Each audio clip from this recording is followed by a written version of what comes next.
Hi friends, welcome to my YouTube channel Soni Ashwini. So ఈరోజు నేను వాళ్ళ లక్ష్మీరత్నం పూర్తయిన వెంటనే మా కజిన్స్ తోటి నేను విశ్వనాథ్ అండ్ సన్స్ మూవీకి వెళ్ళాను. ఎంత బాగా ప్రిడిక్ట్ చేశారు, ఎంత బాగుందో మూవీ అయితే. అసలు ఆ మెచ్యూర్ మైండ్ కానీ, ఆ డైలాగ్స్ కానీ, అసలు ఆ టచింగ్. అబ్బా, సూర్య అయితే one of the most handsome and romantic and cutest hero.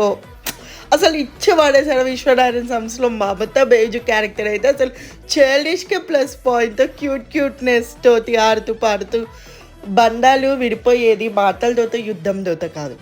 అది ఒక పర్సన్ని అర్థం చేసుకోలేని భావంతో విడిపోదు బంధాలు. అబ్బా, డైలాగ్స్ అయితే ఎంతో అందరూ నచ్చు. అసలు పిల్లలతో క్యూట్ ఫన్నీ ఎత్తుతారు. వాళ్ళిద్దరి మధ్యన క్యూట్ కన్వర్జేషన్స్, సాంగ్స్ కానీ, నేను బటర్ఫ్లై మారా రాకెట్ అయిన ఇలా మ్యాజిక్ చాలా బాగుంది. సో మీరు కూడా వెళ్ళి చూడండి. Please like share comments.